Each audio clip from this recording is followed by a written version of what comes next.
Ma sœur jumelle a accepté d'être notre mère porteuse.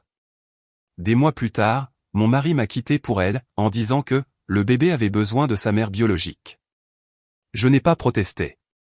J'ai simplement attendu le jour de la naissance et j'ai transformé leur plus grand rêve en le plus grand choc de leur vie.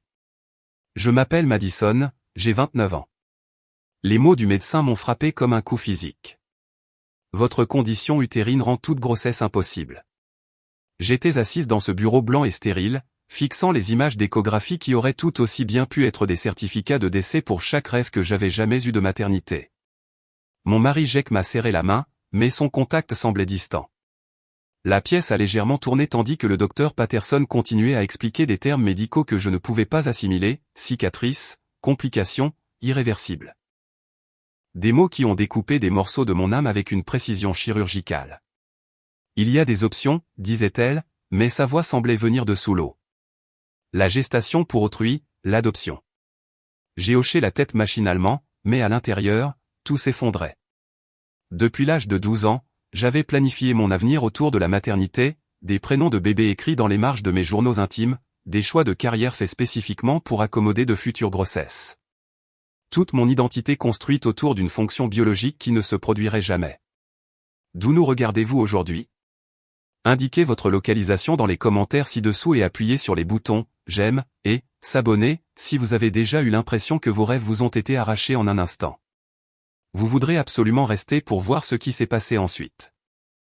Le trajet de retour à la maison fut silencieux, à l'exception du vrombissement des pneus sur l'asphalte. Jake n'arrêtait pas de me jeter des regards, comme si je pouvais me briser s'il parlait trop fort. Peut-être qu'il avait raison. Je me sentais assez fragile pour me dissoudre complètement. À la maison, je me suis enfermé dans notre chambre et j'ai fixé le coffre d'espoir que je remplissais depuis l'université. De minuscules grenouillères, une couverture tricotée à la main par ma grand-mère, un hochet en argent qui avait été le mien quand j'étais bébé. Tout cela, soudainement inutile, se moquant de moi. Cette nuit-là, je n'ai pas dormi. J'ai fait des recherches dans toutes les revues médicales, toutes les options de traitement, toutes les histoires de miracles que j'ai pu trouver en ligne. Mais le verdict était unanime. Mon corps m'avait trahi de la manière la plus fondamentale possible. La dépression s'est abattue sur moi comme une lourde couverture. Les jours se confondaient. Je me déclarais malade au travail plus souvent que je ne m'y présentais. Jake essayait d'être un soutien, mais je pouvais voir l'impuissance dans ses yeux. Comment réconforter quelqu'un dont le vœu le plus cher ne se réalisera jamais? Ma sœur jumelle, Emma, est devenue ma bouée de sauvetage. Elle m'apportait des courses, s'asseyait avec moi pendant les pires crises de larmes et me serrait dans ses bras quand je ne pouvais pas trouver les mots pour décrire le vide à l'intérieur. Ce n'est pas la fin, n'arrêtait-elle pas de dire. Il y a d'autres moyens. Mais je n'étais pas prête à entendre parler d'autres moyens. J'étais trop occupée à faire le deuil de la façon dont j'avais toujours imaginé que ça se passerait. 3 mois de thérapie plus tard, le docteur Roberts a finalement percé mon mur d'apitoiement. Madison, refuser d'explorer les options ne vous protège pas de nouvelles peines de cœur. Cela garantit que votre douleur actuelle sera permanente. Ces mots m'ont piqué parce qu'ils étaient vrais. Je m'étais vautré dans la douleur, traitant ce diagnostic comme une condamnation à mort au lieu d'un détour. Lentement, à contre-cœur, j'ai commencé à faire des recherches sur la gestation pour autrui.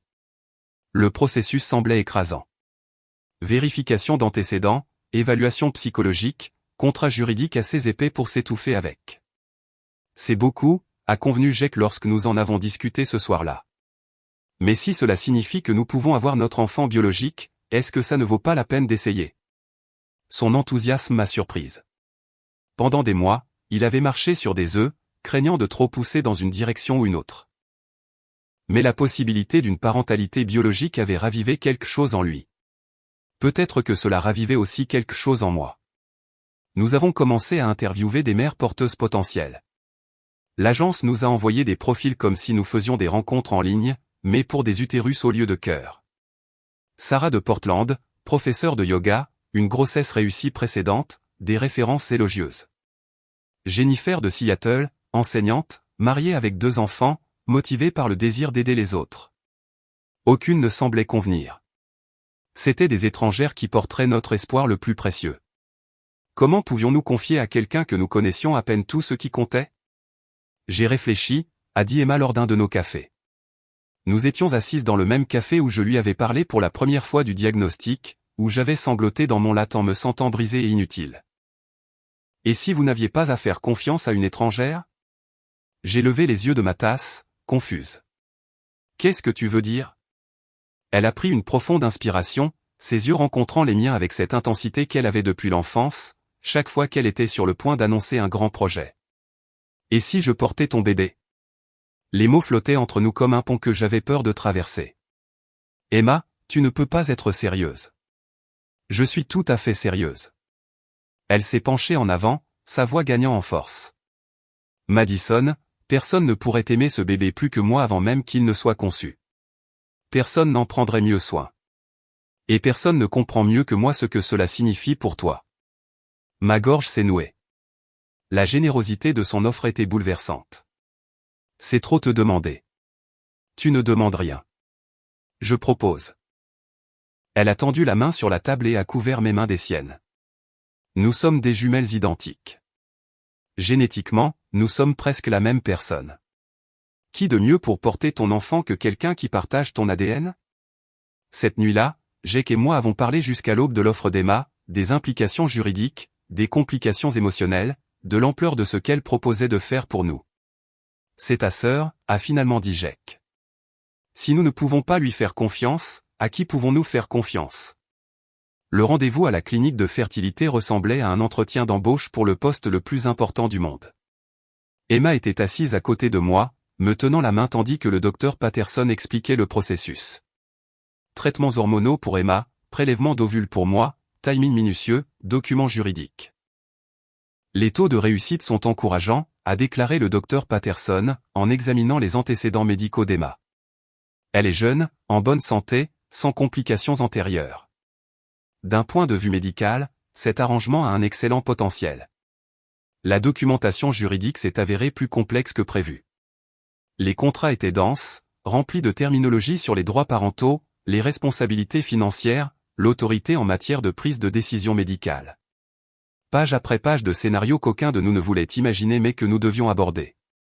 C'est crucial, a souligné notre avocat, en faisant glisser les documents finaux sur son bureau en acajou. Ces contrats établissent sans le moindre doute que Madison et Jake sont les parents légaux. Emma sert uniquement de porteuse gestationnelle. Elle n'a aucun droit ni aucune responsabilité parentale une fois l'enfant né. Emma a signé sans hésitation, sa signature audacieuse et confiante. Je veux que ce soit parfaitement clair. C'est le bébé de Madison. Je fournis juste un endroit sûr pour qu'il grandisse. La préparation hormonale a duré 2 mois. Emma a enduré des injections quotidiennes avec une détermination stoïque, me tenant au courant de chaque effet secondaire, de chaque visite chez le médecin, de chaque étape du processus. Son dévouement était une leçon d'humilité. Je n'ai jamais vu quelqu'un d'aussi engagé dans le bonheur de quelqu'un d'autre, a observé Jake un soir alors que nous examinions les derniers rapports médicaux d'Emma. Ta sœur est incroyable. J'étais entièrement d'accord. Emma sacrifiait son corps, son temps, son confort pour notre rêve. Comment pourrais-je jamais rembourser une telle générosité? Le jour du transfert, nous nous tenions tous la main dans la salle d'attente de l'établissement médical. Emma m'a serré les doigts quand ils ont appelé son nom. C'est parti, a-t-elle murmuré. Cet après-midi, je pourrais être en train de porter ton bébé. 2 semaines plus tard, le test de grossesse est revenu positif.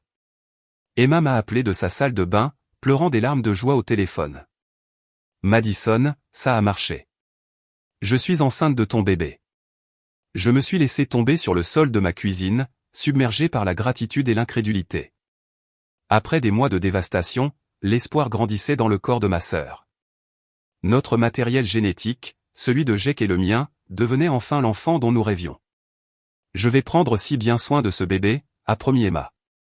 Je vais manger parfaitement, faire de l'exercice en douceur, éviter tout ce qui est dangereux. Ce petit aura le meilleur départ possible. Pour la première fois depuis mon diagnostic, je me sentais vraiment heureuse. Pas seulement pleine d'espoir, mais vraiment, profondément heureuse. Emma a emménagé dans notre chambre d'amis pendant son 2e mois de grossesse. Je veux que tu sois impliquée dans tout, a-t-elle insisté, en traînant sa valise dans nos escaliers. Chaque rendez-vous chez le médecin, chaque échographie, chaque envie bizarre. C'est ton expérience de grossesse, Madison. Je ne suis que le réceptacle. L'avoir près de moi était comme un miracle.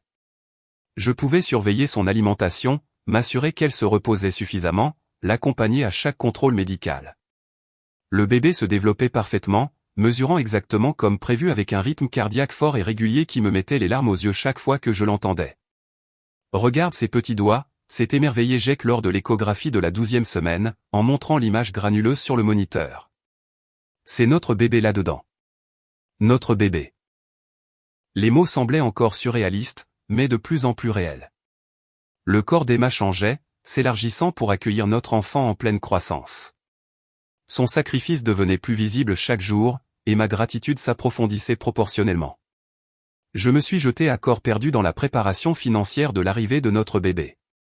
Avec les frais médicaux d'Emma en plus des factures habituelles, l'argent était plus serré que d'habitude. J'ai commencé à faire des heures supplémentaires, à prendre des projets supplémentaires, à dire oui à chaque opportunité qui pouvait augmenter nos économies. Tu travailles trop, s'est inquiété Jake alors que je partais pour le bureau à 7h30 un samedi matin. Le bébé n'est pas attendu avant 6 mois. C'est exactement pour ça que je dois travailler maintenant, ai-je répondu en l'embrassant pour lui dire au revoir. Une fois que le bébé sera là, je veux prendre un congé de maternité prolongé. Ces heures supplémentaires maintenant signifient plus de temps avec notre enfant plus tard. Emma soutenait complètement ma stratégie. Travaille autant que tu peux, m'encourageait-elle. J'ai tout sous contrôle ici. Le bébé et moi allons très bien. Et c'était le cas. Emma suivait toutes les directives religieusement. Vitamines prénatales, exercices réguliers, alimentation équilibrée, sommeil adéquat. Elle documentait tout dans un journal de grossesse qu'elle prévoyait de me donner en souvenir. La première maison de ton bébé a été bien entretenue, écrivait-elle dans une entrée que j'ai accidentellement aperçue. La prévenance de ce geste m'a mis les larmes aux yeux. Au 5e mois, nous avions établi une routine confortable. Je travaillais de longues heures pendant qu'Emma gérait sa grossesse avec un soin méticuleux. Jake partageait son temps entre nous soutenir toutes les deux. Excité à l'idée de devenir père, mais aussi reconnaissant pour le sacrifice d'Emma. Je ne sais pas comment nous pourrons jamais assez remercier ta sœur, a-t-il dit un soir alors que nous regardions Emma lire des livres sur la grossesse sur notre canapé. Elle nous donne tout. J'étais tout à fait d'accord. Emma nous offrait le cadeau le plus précieux imaginable, notre enfant biologique. Rien ne pourrait jamais diminuer ma reconnaissance pour cette générosité. Tout semblait parfait. Trop parfait, comme il s'est avéré. Je suis rentré tôt du travail ce mardi-là, excité à l'idée de surprendre Emma avec le supplément prénatal bio que son médecin avait recommandé. La maison m'a semblé différente dès que je suis entré. Trop calme, mais pas vide. Des voix provenaient du salon, basses et sérieuses. J'aurais dû m'annoncer, j'aurais dû crier « bonjour » et leur donner le temps de changer de conversation. Au lieu de cela, j'ai posé mon sac en silence et me suis dirigé vers les voix, curieuse de savoir qui était en visite en plein milieu d'un après-midi de semaine. L'embrasure de la porte du salon a révélé une scène qui a réécrit ma compréhension de la réalité en un seul regard. Jake était assis sur notre canapé, tenant la main d'Emma. Mes deux parents les encadraient, leurs expressions graves mais solidaires. L'autre main d'Emma reposait de manière protectrice sur son ventre arrondi, sur mon bébé. L'enfant doit être avec ses vrais parents, disait Jake, sa voix calme et certaine. Cet arrangement a toujours été compliqué, mais maintenant, il serra les doigts d'Emma. Maintenant, il est clair ce qui est le mieux pour tout le monde. Je me suis agrippé au cadre de la porte, mes genoux menaçant de flancher. Ils ne m'avaient pas encore remarqué, trop absorbés par leur conversation pour enregistrer ma présence dans ma propre maison. Madison finira par comprendre, a dit ma mère, son ton doux mais ferme. Elle a toujours été raisonnable. Une fois qu'elle verra à quel point Emma et Jake sont heureux ensemble, elle réalisera que c'est la bonne décision. Le bébé mérite un foyer stable avec des parents qui sont engagés l'un envers l'autre. Mon père a ajouté, il ne s'agit pas de blesser Madison. Il s'agit de faire ce qui est le mieux pour l'enfant. Emma a hoché la tête, des larmes coulant sur son visage. Je n'ai jamais prévu que cela arrive, mais je ne peux plus nier mes sentiments. Et le bébé ? Elle a baissé les yeux sur son ventre, sa voix s'adoucissant avec une tendresse maternelle. Le bébé devrait rester avec moi. Je le porte. Je me sens connecté à lui d'une manière que Madison ne pourra jamais comprendre. Le lien entre une mère et son enfant est sacré. C'est vrai, a convenu Jack. La grossesse crée des liens qu'aucun contrat ne peut annuler. C'est la sélection naturelle, a observé mon père avec le détachement clinique qu'il avait toujours appliqué aux situations inconfortables. Les bons parents élèveront cet enfant. La biologie a une façon de corriger les arrangements artificiels. Je suis resté figé, regardant ma famille discuter de mon remplacement comme si j'étais déjà morte. Ils y avaient réfléchi, l'avaient planifié, avaient fait la paix avec leur décision de me trahir complètement. La conversation a continué, mais j'avais cessé de traiter les mots. Ma sœur jumelle, ma meilleure amie, la personne en qui j'avais le plus confiance au monde, me volait mon mari et mon bébé, et mes parents l'aidaient à le faire. J'ai reculé lentement, j'ai pris mes clés sur le comptoir de la cuisine et je suis sorti par la porte de derrière. Aucun d'entre eux n'a remarqué mon absence avant bien plus tard. Les papiers étaient prêts 3 jours plus tard. Des documents de divorce que Jack a présentés avec des yeux pleins d'excuses et des explications soigneusement répétées sur le fait de suivre son cœur et de faire ce qui était juste pour l'enfant. Je les ai signés sans discuter, ma main ferme malgré le tremblement de terre dans ma poitrine. Madison, j'espère que tu comprends que ce n'est pas que je ne tiens pas à toi, a-t-il dit en me regardant paraffer page après page. Tu es une femme merveilleuse, mais Emma et moi, ce que nous avons est destiné à être. Je n'ai pas crié, je n'ai rien jeté, je n'ai pas exigé d'explications sur la façon dont mon mariage s'était dissous pendant que je faisais des heures supplémentaires pour soutenir notre famille grandissante. Au lieu de cela, j'ai hoché la tête et j'ai continué à signer. Chaque signature me donnait l'impression de fermer une porte sur la vie que je pensais être la mienne. « Où iras-tu » a demandé Emma, sa voix fluette de culpabilité, mais ferme de détermination. Elle se tenait dans l'embrasure de notre chambre, me regardant ranger mes affaires dans les mêmes valises que j'avais utilisées pour notre lune de miel 2 ans plus tôt. « Je trouverai une solution, ai-je répondu, pliant mes vêtements avec une précision mécanique. C'est incroyable comme une vie peut tenir dans si peu d'espace quand on enlève tout ce qui ne vous a jamais vraiment appartenu. Mes parents ont appelé ce soir-là, leur voix lourde d'une fausse inquiétude. Nous savons que c'est difficile, a dit ma mère. Mais avec le temps, tu verras que c'était la bonne décision. Le bébé aura un foyer aimant avec 2 parents engagés l'un envers l'autre. Emma n'a jamais prévu que cela arrive, a ajouté mon père. L'amour ne se contrôle pas, Jack a réalisé où son cœur appartenait vraiment. J'ai écouté poliment, j'ai fait des bruits de compréhension appropriés, je leur ai assuré que je n'avais aucun ressentiment. Ils semblaient soulagés par mon calme, interprétant ma sérénité comme de l'acceptation plutôt que le contrôle stratégique que c'était en réalité. Parce que je n'étais plus dévasté. J'étais concentré. Le choc initial s'était cristallisé en quelque chose de plus dur et d'infiniment plus dangereux. La clarté. Une compréhension limpide de ce qui m'avait été enlevé et de ce que je pouvais faire à ce sujet. Cette nuit-là, seul dans une chambre de motel bon marché, j'ai étalé les contrats originaux de gestation pour autrui sur le couvre-lit rêche. Chaque page, chaque clause, chaque garantie juridique sur laquelle notre avocat avait insisté. La signature d'Emma, audacieuse et confiante, sur des documents établissant qu'elle n'avait aucun droit parental sur l'enfant qu'elle portait, mon enfant, créé à partir de mon matériel génétique, porté par quelqu'un qui avait explicitement renoncé à toute revendication maternelle. La loi était remarquablement claire sur ce point. Comme je l'ai découvert lors de sessions de recherche nocturnes sur Internet qui s'étiraient jusqu'à l'aube. Ils pensaient avoir gagné. Ils pensaient avoir volé ma vie et mon enfant pendant que j'étais trop faible pour me battre. Ils avaient sous-estimé la femme qu'ils avaient créée par leur trahison. Je n'étais plus la même Madison qui avait signé ses papiers de divorce avec une dignité tranquille. J'étais quelqu'un de plus dur, de plus intelligent, quelqu'un qui n'avait plus rien à perdre et tout à reconquérir. Quelqu'un qui comprenait que la vengeance est un plat qui se mange froid, et que c'est infiniment plus satisfaisant. Mon téléphone a vibré avec un SMS d'Emma. Rendez-vous chez le médecin demain à 14h. Écho des 20 semaines. On devrait connaître le sexe. J'ai supprimé le message sans répondre, puis j'ai ouvert un nouvel onglet de navigateur pour rechercher les meilleurs avocats en droit de la famille de l'État. Le bébé n'était pas attendu avant 4 mois. Largement assez de temps pour préparer la surprise qu'il ne verrait jamais venir. Il voulait jouer à la famille avec mon enfant. Très bien. Laissez-les s'installer confortablement. Laissez-les faire des plans. Choisir des prénoms, décorer une chambre de bébé, laissez-les croire qu'ils avaient gagné complètement et définitivement. Dans 4 mois, ils apprendraient que certaines batailles ne sont pas terminées quand on pense les avoir gagnées. Ils apprendraient que les documents juridiques comptent plus que les sentiments. Et ils apprendraient exactement ce qui se passe quand on trahit quelqu'un qui n'a plus rien à perdre. Le vrai jeu ne faisait que commencer. Vous savez ce qu'on dit du fond du trou. Ça vous donne une base solide sur laquelle construire.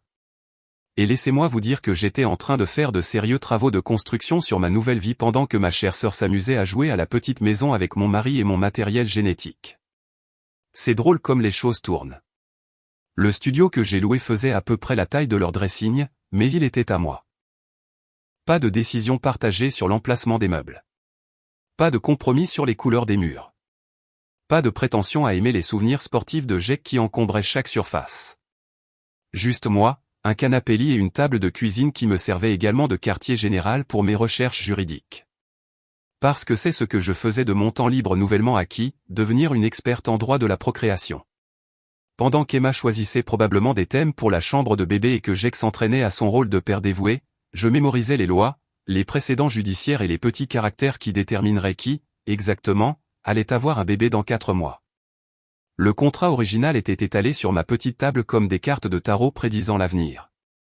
Notre avocat avait été minutieux, presque obsessionnel. Chaque scénario possible abordé, chaque faille comblée, chaque éventualité prévue.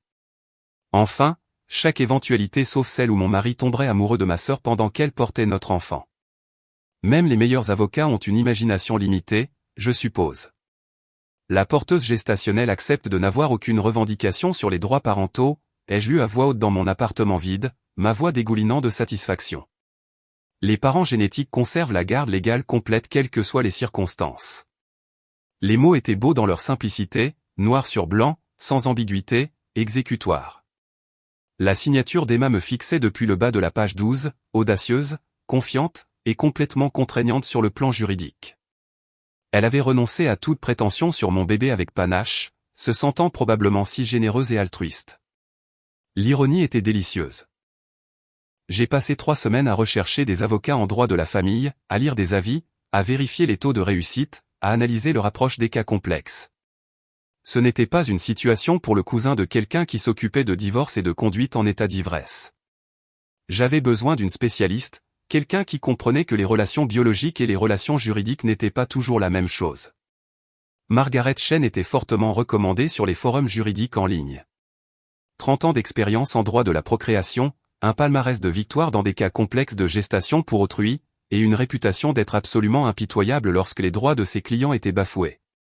Ses honoraires de consultation étaient élevés, mais valaient chaque centime pour ce que je prévoyais. Ses contrats sont blindés, a-t-elle confirmé lors de notre première rencontre, examinant les documents avec une appréciation professionnelle. Quiconque a rédigé cela a anticipé toutes les complications possibles. Votre sœur n'a aucune base juridique pour revendiquer cet enfant. Même si elle le porte, ai-je demandé, bien que je connaisse déjà la réponse. Margaret a souri, du genre de sourire qui devait probablement terrifier les avocats de la partie adverse. Surtout parce qu'elle le porte. La loi sur la gestation pour autrui est très claire. Les parents génétiques sont les parents légaux. Votre sœur fournit un service, rien de plus. Un service. J'aimais cette terminologie. Clinique, précise, et appropriée pour quelqu'un qui m'avait volé mon mari alors qu'elle était enceinte de mon bébé. Cependant, a poursuivi Margaret, nous devons être stratégiques quant au timing. Si nous agissons trop tôt, il pourrait potentiellement invoquer la contrainte ou la coercition. Si nous attendons trop longtemps, il pourrait établir une sorte de revendication de possession émotionnelle, bien que cela ne tiendrait pas légalement. Que recommandez-vous ? Ai-je demandé, soupçonnant déjà la réponse. Nous attendons la naissance. Ensuite, nous agissons immédiatement avant qu'il ne puisse établir un quelconque arrangement de garde physique. L'hôpital sera tenu de remettre le nourrisson aux tuteurs légaux documentés. Vous et votre ex-mari. Ex-mari. Le terme me piquait encore, mais il était exact. Jack avait fait son choix. Bientôt, il apprendrait que les choix ont des conséquences, et que certaines conséquences durent 18 ans avec des rappels de paiement mensuels. Vous êtes-vous déjà demandé ce que c'est d'être un fantôme dans sa propre vie ? C'est exactement ce que j'ai ressenti pendant les mois suivants. Observé depuis l'ombre pendant que d'autres personnes vivaient l'histoire que j'avais écrite pour moi-même. Mais voilà le truc quand on est invisible. On voit tout et les gens oublient de garder leur secret près de quelqu'un qu'ils pensent ne plus compter. Heureusement, mon assurance maladie n'avait pas encore rattrapé mon changement de statut matrimonial. Le régime de l'entreprise de GEC me listait toujours comme bénéficiaire, ce qui signifiait que j'avais accès à chaque dossier médical, chaque rendez-vous, chaque détail du développement de mon bébé. L'ironie était parfaite. Il payait pour que je surveille la grossesse qu'il m'avait volée. 24 semaines, mesure parfaite, ai-je lu sur le dernier rapport d'échographie, téléchargé directement depuis le portail patient. Date d'accouchement estimée, 15 mars. J'ai marqué la date sur mon calendrier avec un stylo rouge. Le 15 mars serait le jour où ma nouvelle vie commencerait officiellement. Margaret avait été occupée à établir nos bases juridiques. Des ordonnances de garde d'urgence préparées à l'avance. Des notifications à l'hôpital déposées auprès du service juridique. Des documents prouvant ma responsabilité financière continue pour toutes les dépenses médicales. Tout était prêt à être exécuté à tout moment. Votre sœur et votre ex-mari n'ont aucune idée de ce qui les attend, a observé Margaret lors d'une de nos séances de stratégie hebdomadaire. Ils semblent croire que la possession équivaut à la propriété. C'est une idée fausse courante qui joue en notre faveur. Grâce à des amis communs et à l'espionnage des réseaux sociaux, ne me jugez pas, les temps désespérés appellent des mesures désespérées, j'ai gardé un œil sur leur petite scène domestique heureuse. Emma postant des photos de grossesse avec des légendes sur les bénédictions inattendues et l'amour qui trouve un chemin, Jack commentant avec des émojis cœur et des promesses d'être le meilleur père possible. Mes parents partageant tout avec l'enthousiasme de fiers grands-parents. Toute cette performance était nauséabonde mais aussi incroyablement utile. Chaque publication sur les réseaux sociaux, chaque déclaration publique de leurs intentions, chaque affirmation documentée sur leur avenir en tant que famille, tout cela deviendrait la preuve de leur tentative délibérée de me voler mon enfant. Conservez des captures d'écran de tout, a conseillé Margaret. Publication sur les réseaux sociaux, SMS, toute communication qui montre leur intention de vous séparer de manière permanente de votre enfant biologique. Cela renforce notre dossier pour les dommages et intérêts pour préjudice moral. Dommages et intérêts pour préjudice moral. J'aime le son de ça presque autant que j'aime le son des paiements mensuels de pension alimentaire. Pendant ce temps, je me reconstruisais d'une manière qui n'avait rien à voir avec la stratégie juridique. Le travail que j'avais négligé pendant mon mariage exigeait à nouveau mon attention, et je me suis jeté dans le travail avec une concentration renouvelée. Il s'avère que lorsqu'on ne dépense pas d'énergie émotionnelle pour un mari infidèle et une sœur manipulatrice, on a une clarté professionnelle remarquable. Mon patron a immédiatement remarqué le changement. Madison, votre gestion de projet a été exceptionnelle dernièrement. Quoi que vous fassiez de différent, continuez. Ce que je faisais de différent, c'était de canaliser ma rage en productivité. Chaque feuille de calcul était parfaite. Chaque échéance respectée en avance, chaque interaction avec les clients impeccable. La colère, bien dirigée, était incroyablement motivante. 30 semaines, ai-je noté en vérifiant la dernière mise à jour médicale. Emma souffrait de douleurs au dos et de gonflements. Des désagréments typiques du 3e trimestre que j'aurais dû l'aider à traverser. Au lieu de cela, j'analysais ses symptômes pour toute complication qui pourrait affecter le moment de l'accouchement. Mars approchait plus vite qu'il ne le réalisait, et contrairement à ma chère sœur et à mon ex-mari, j'étais prête. Avez-vous déjà remarqué comment les gens deviennent négligents quand ils pensent avoir gagné? C'est fascinant d'un point de vue anthropologique, la façon dont la victoire rend les gens imprudents, trop confiants, absolument convaincus que leur succès est permanent. Emma et Jack étaient sur le point de devenir un cas d'école de célébration prématurée. 36 semaines, ai-je annoncé à mon miroir de salle de bain, lisant le dernier rapport médical comme un compte à rebours avant Noël. Le bébé pourrait arriver à tout moment maintenant. Le ton formel ne pouvait cacher mon excitation. Après des mois de planification minutieuse, nous entrions dans la phase finale. L'équipe de Margaret avait méticuleusement préparé notre arsenal juridique. Des ordonnances de garde d'urgence signées par un juge qui avait examiné notre cas avec un dégoût professionnel face au comportement d'Emma et de Jack. Des notifications à l'hôpital garantissant que le personnel médical serait légalement obligé de respecter les droits parentaux documentés. Même des protocoles de sécurité au cas où mon ancienne famille essaierait d'interférer avec le transfert. Le transfert. Un mot si clinique pour reprendre ce qui avait toujours été à moi. Les dossiers médicaux montraient qu'Emma avait choisi l'hôpital général de Riverside pour l'accouchement. Un détail que j'avais noté avec une satisfaction particulière. Riverside était l'endroit où j'étais né, où ma grand-mère était décédée, où j'avais fait du bénévolat pendant mes études. Le personnel me connaissait, me respectait et suivrait la documentation juridique à la lettre. Tout est prêt, a confirmé Margaret lors de notre dernière réunion de préparation. Le juge Morrison a signé l'ordonnance de garde d'urgence. L'administration de l'hôpital a été prévenue. Votre ex-mari recevra les papiers de paternité et de pension alimentaire immédiatement après la naissance. Les papiers de pension alimentaire. Jake était sur le point de découvrir qu'être un père biologique s'accompagnait de responsabilités financières qui duraient considérablement plus longtemps que les sentiments amoureux. Les calculs de la pension alimentaire avaient été particulièrement satisfaisants à examiner. Sur la base de son salaire actuel, il me verserait environ $1 800 par mois pendant les 18 prochaines années. Et Emma, ai-je demandé, bien que je connaisse déjà la réponse. Elle n'a aucune base juridique que ce soit, a répondu Margaret avec une satisfaction professionnelle. Les contrats qu'elle a signés sont exhaustifs. Elle a volontairement renoncé à tous ses droits parentaux. Toute tentative de revendiquer la garde sera immédiatement rejetée. J'avais suivi les publications d'Emma sur les réseaux sociaux avec une fascination anthropologique. Des photos de la chambre de bébé avec un berceau qu'il n'utiliserait jamais. Des vêtements de bébé rangés dans des tiroirs qui resteraient vides. Des listes de cadeaux pour des articles qui ne verraient jamais leur foyer prévu. Le dévouement à ce fantasme élaboré était presque admirable. Les publications de Jake étaient tout aussi délirantes. Des photos de lui assemblant une table à langer. Des légendes sur la préparation à la paternité. Des commentaires d'amis le félicitant pour sa future famille avec Emma. Croyait-il honnêtement que coucher avec ma sœur transférait d'une manière ou d'une autre la garde légale de notre enfant? L'ego masculin ne connaît vraiment aucune limite.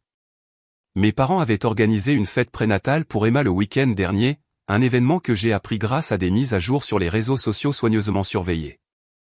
Les photos montraient une salle pleine de gens célébrant l'arrivée d'un bébé qui ne vivrait jamais dans cette maison. Qui n'appellerait jamais Emma, maman. Qui ne ferait jamais partie de leur récit familial révisé. La liste des invités avait été intéressante, des membres de la famille élargie à qui on avait probablement raconté une version édulcorée des événements. Des amis de la famille qui pensaient célébrer une fin heureuse plutôt que le début spectaculaire des conséquences. Même les parents de Jake semblaient croire à l'histoire qu'on leur avait racontée sur ce nouvel arrangement magique. 12 mars, ai-je noté, en voyant la dernière mise à jour de préenregistrement à l'hôpital d'Emma, 3 jours avant la date prévue, mais dans la fourchette normale pour un accouchement. L'équipe de Margaret était en attente, prête à exécuter notre plan. Au moment où j'ai reçu la notification que le travail avait commencé, mon téléphone a vibré avec un SMS d'un numéro inconnu. Probablement Emma utilisant un nouveau contact depuis que je l'avais bloqué il y a des mois. Le travail commence. On va à l'hôpital maintenant. Je pensais que tu devrais savoir. Quelle délicatesse de sa part. Quelle prévenance de me tenir informé de l'accouchement de mon propre enfant. J'ai fait une capture d'écran du message pour notre dossier juridique, puis j'ai appelé Margaret. C'est l'heure, ai-je dit, surprise de mon calme. Il se dirige vers l'hôpital. Nous serons là dans 20 minutes, a répondu Margaret. Êtes-vous prête pour ça? Prête? J'étais prête depuis le jour où il m'avait trahi. Ce n'était que l'aboutissement de mois de planification minutieuse, de préparation juridique et de patience stratégique. Plus que prête, ai-je dit en attrapant mes clés et le dossier contenant chaque document qui transformerait ce jour de leur triomphe en leur pire cauchemar.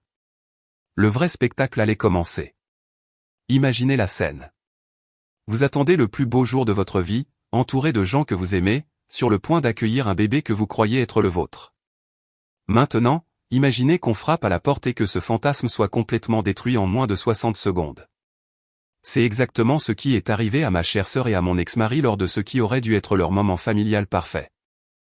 Je suis arrivé à Riverside Général 30 minutes après avoir reçu le SMS d'Emma, juste au moment où le travail passait à la phase active. Un timing parfait, assez dramatique pour être mémorable, mais pas si tard que j'aurais manqué l'événement principal. Margaret et son associé suivaient dans une autre voiture, leur mallette remplie de documents juridiques qui allaient réécrire la compréhension de chacun sur cette situation. La maternité avait une atmosphère surréaliste.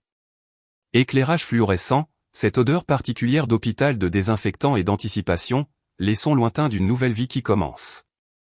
Je me suis enregistré au poste des infirmières avec les documents établissant mon droit légal d'être présente pour la naissance de mon enfant. Madame et Madison Taylor, a confirmé l'infirmière en examinant mes papiers. Oui, nous vous avons comme tutrice principale. Chambre 314. Chambre 314, où mon bébé était sur le point de naître, et où plusieurs personnes allaient avoir la pire surprise de leur vie. Je pouvais entendre des voix à travers la porte, la respiration épuisée d'Emma, les encouragements nerveux de Jake, les commentaires excités de ma mère sur le fait de devenir grand-mère. Ils semblaient si heureux, si préparés, si complètement inconscients que tout leur récit était sur le point de s'effondrer. J'ai frappé doucement, et je suis entré sans attendre la permission. Après tout, c'était mon enfant qui naissait là-dedans. La scène était exactement ce que j'avais imaginé, Emma dans le lit d'hôpital, les cheveux emmêlés de sueur, serrant la main de Jake pendant les contractions. Mes parents encadrant le lit comme de fiers gardiens. Les parents de Jake assis à proximité avec des caméras vidéo, prêts à documenter l'arrivée de leur petit enfant. Tout le monde s'est figé en me voyant. Pas le bon genre de figement. Comme quand on surprend quelqu'un avec une fête d'anniversaire. Le mauvais genre. Comme quand on réalise que la personne qu'on pensait morte se tient dans son salon, un document juridique à la main. Madison, a halté Emma entre deux contractions. Qu'est-ce que tu fais ici? Je suis ici pour la naissance de mon enfant, ai-je répondu calmement, en posant mon sac à main et en tirant une chaise comme si j'étais à ma place. Parce que j'y étais plus à ma place que n'importe qui d'autre dans cette pièce. Ton enfant? La voix de Jake s'est brisée d'incrédulité. Madison, nous avons discuté de ça il y a des mois. Le bébé doit être avec. Avec ses parents légaux, ai-je interrompu doucement. Ce qui serait vous et moi, selon chaque document que nous avons signé. J'ai brandi les papiers de garde. C'est drôle comme les contrats juridiques fonctionnent. Ils restent valides même lorsque les sentiments des gens changent. La pièce a éclaté en un brouhaha de voix. Ma mère exigeant des explications. Les parents de Jake demandant ce qui se passait. Emma pleurant que cela ne pouvait pas être légal. C'était le chaos, ce qui a rendu l'entrée de Margaret encore plus parfaitement synchronisée. Mesdames et messieurs, a annoncé Margaret, sa voix coupant le bruit avec une autorité professionnelle. Je suis Margaret Chen, représentant Madame Taylor dans cette affaire. J'ai des ordonnances de garde d'urgence et des directives hospitalières qui doivent être examinées immédiatement. Elle a remis les documents à l'infirmière de service, qui les a lus avec une compréhension croissante. Les documents juridiques ont une façon de clarifier les situations que l'émotion a tendance à compliquer. Ceci semble être en ordre, a finalement dit l'infirmière. Madame Taylor est documentée comme la mère légale avec tous les droits de garde. C'est insensé, a bafouillé mon père. Emma a porté ce bébé pendant 9 mois. Elle a plus de droits qu'eux. Elle n'a aucun droit que ce soit, a interrompu froidement Margaret. Madame Emma Taylor a volontairement renoncé à toutes les revendications parentales dans un accord juridiquement contraignant. Elle est une porteuse gestationnelle, rien de plus. La contraction suivante d'Emma semblait plus forte, plus urgente. Le moniteur montrait que le rythme cardiaque du bébé s'accélérait. Notre enfant était prêt à rejoindre ce drame familial spectaculairement dysfonctionnel. Poussé, a ordonné le médecin, décidant apparemment que les complications juridiques pourraient être réglées après la résolution de l'urgence médicale. Et puis, à 23h43 le 12 mars, ma fille est née, parfaite, en bonne santé, absolument magnifique, et légalement mienne dès l'instant où elle a pris sa première respiration. Ils l'ont placée sur la poitrine d'Emma au début, suivant le protocole standard, mais lorsque l'infirmière a demandé qui ramènerait le bébé à la maison, Margaret s'est avancée avec nos documents. Le nourrisson sera remis à Madame Madison Taylor, la tutrice légale documentée. Au moment où ils ont placé ma fille dans mes bras, tout le reste est devenu un bruit de fond. Les sanglots d'Emma, les protestations de Jake, les menaces de mes parents d'appeler leur avocat, rien de tout cela n'importait. Mon bébé était enfin là où elle devait être, avec sa vraie mère. Que pensez-vous qu'il se passe quand quelqu'un essaie de vous voler votre vie et découvre que les documents juridiques sont plus forts que la manipulation émotionnelle? Vous obtenez un siège au premier rang pour l'effondrement le plus spectaculaire de l'histoire familiale. C'est ce qui s'est passé. Et laissez-moi vous dire que c'était mieux que n'importe quelle émission de télé-réalité jamais produite. L'hôpital est devenu l'épicentre de ce que je ne peux que décrire comme l'implosion complète du fantasme élaboré de mon ancienne famille. La sécurité a été appelée lorsque mes parents ont refusé d'accepter qu'ils ne pouvaient pas passer outre la garde légale avec leur indignation de grands-parents. J'ai qu'alterné entre me supplier d'être raisonnable et menacer de contester les documents en justice.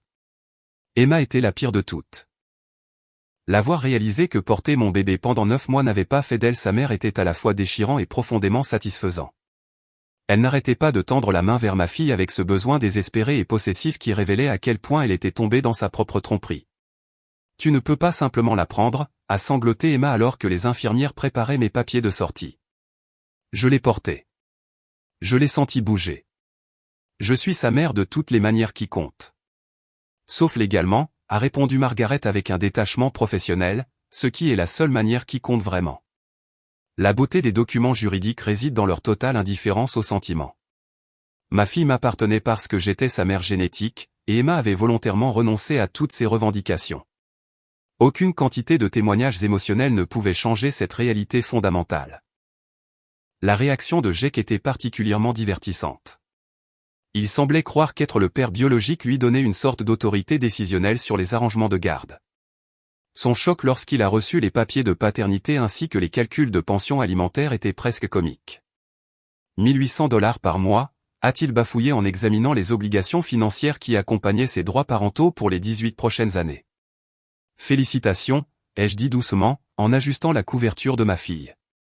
Être père coûte cher. Vous auriez dû y penser avant de décider d'en devenir un. Mes parents ont tout essayé, des voyages de culpabilité aux menaces juridiques. Ils ont appelé leur avocat de famille qui les a rapidement informés que les contrats de gestation pour autrui étaient blindés et que mes droits étaient inattaquables. Ils ont menacé de poursuivre en justice pour obtenir des droits de visite des grands-parents jusqu'à ce que Margaret leur explique que les grands-parents n'ont aucune base juridique lorsque les parents refusent l'accès. Tu ne peux pas nous couper de notre petite fille, a plaidé ma mère lors d'une confrontation particulièrement dramatique. Nous n'avons rien fait de mal. Rien de mal, sauf conspirer pour voler mon enfant, soutenir la trahison de mon mari et tenter de me séparer de manière permanente de mon propre bébé. Mais bien sûr, rien de mal du tout. Les tentatives juridiques d'Emma furent tout aussi futiles. Elle a engagé un avocat spécialisé dans les cas de garde émotionnelle. Apparemment, il y a des avocats qui acceptent n'importe quel cas si le chèque de provision est encaissé. Son argument se centrait sur le lien qu'elle avait formé pendant la grossesse et sa conviction que porter un bébé crée des droits maternels qui transcendent les contrats. Le juge qui a examiné sa requête était moins qu'impressionné. Mademoiselle Taylor, a-t-il dit avec une irritation à peine dissimulée. Vous avez volontairement conclu un accord de porteuse gestationnelle. Vous avez explicitement renoncé aux droits parentaux.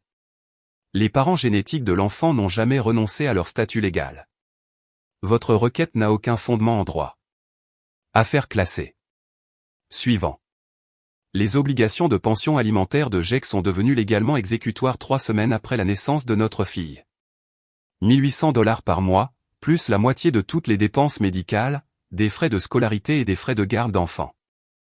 Son geste romantique de me quitter pour ma sœur se transformait en la crise de la quarantaine la plus chère de l'histoire. Le plus satisfaisant était de voir leurs plans élaborés s'effondrer en temps réel. La chambre de bébé qu'ils avaient préparée restait vide. Les vêtements de bébé qu'ils avaient achetés ne seraient jamais portés par l'enfant qu'ils avaient prévu. Le nom de famille qu'ils avaient choisi était sans importance car j'avais déjà déposé les documents de l'acte de naissance avec le nom que j'avais choisi des mois plus tôt. Emma est retournée vivre chez nos parents après sa sortie de l'hôpital.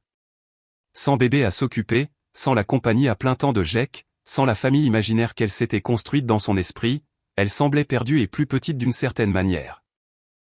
La femme confiante qui m'avait volé ma vie avait été remplacée par quelqu'un qui semblait confus sur la façon dont elle s'était retrouvée avec rien. Je n'ai jamais pensé que tu la prendrais vraiment, a admis Emma lors d'une dernière confrontation chez nos parents. Je pensais que tu verrais à quel point nous étions heureux et que tu réaliserais que c'était mieux pour tout le monde. Mieux pour tout le monde. Le narcissisme était à couper le souffle. Elle croyait sincèrement que son bonheur avec mon mari et mon enfant était plus important que mes droits en tant que mère réelle. L'arrogance était presque impressionnante dans sa complétude.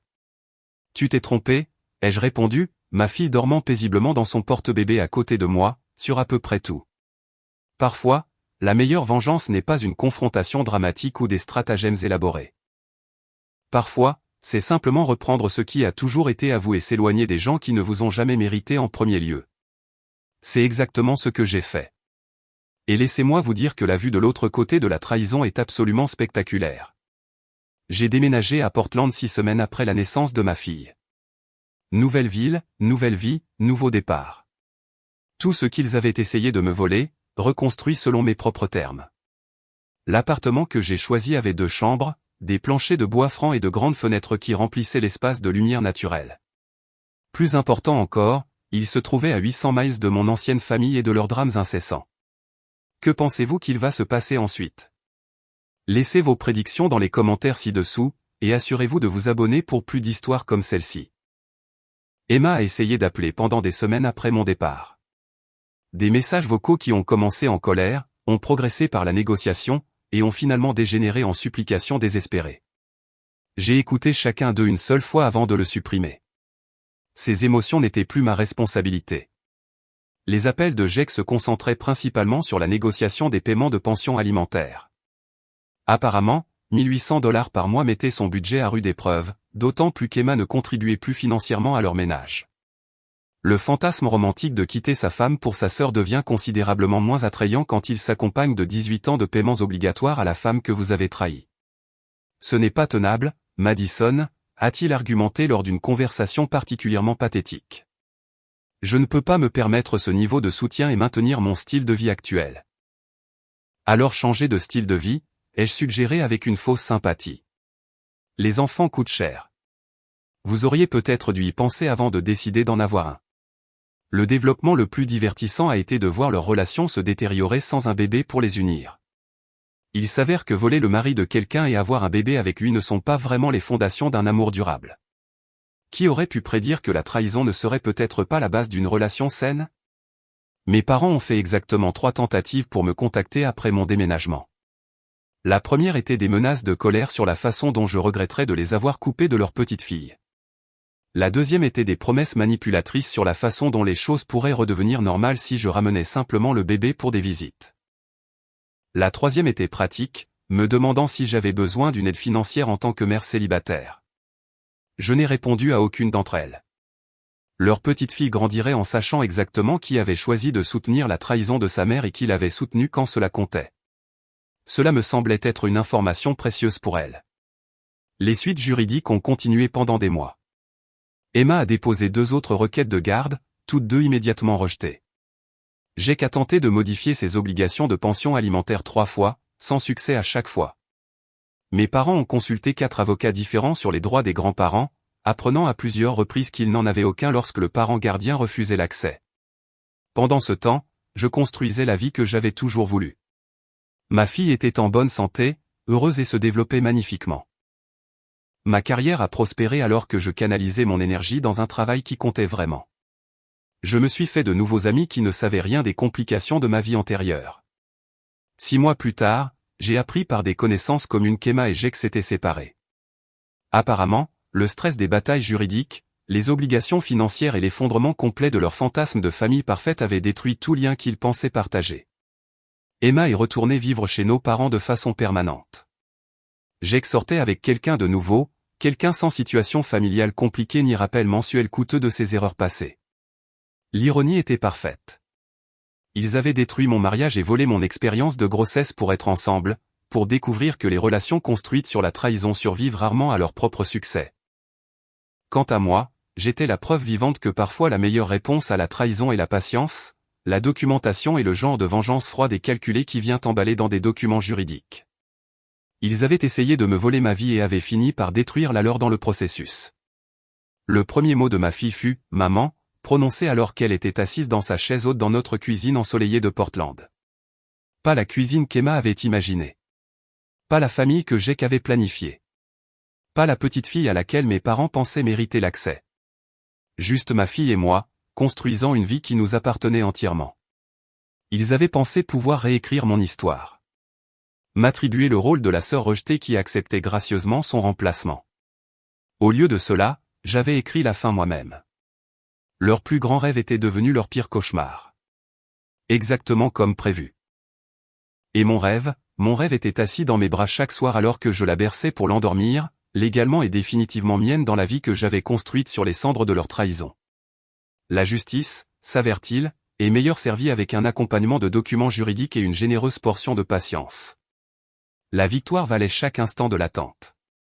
Si cette histoire a résonné en vous, assurez-vous de cliquer sur « J'aime » et de vous abonner. Parfois, Les meilleures fins sont celles que vous écrivez vous-même, même lorsque d'autres personnes essaient de déchirer votre premier brouillon. Croyez-moi sur ce point.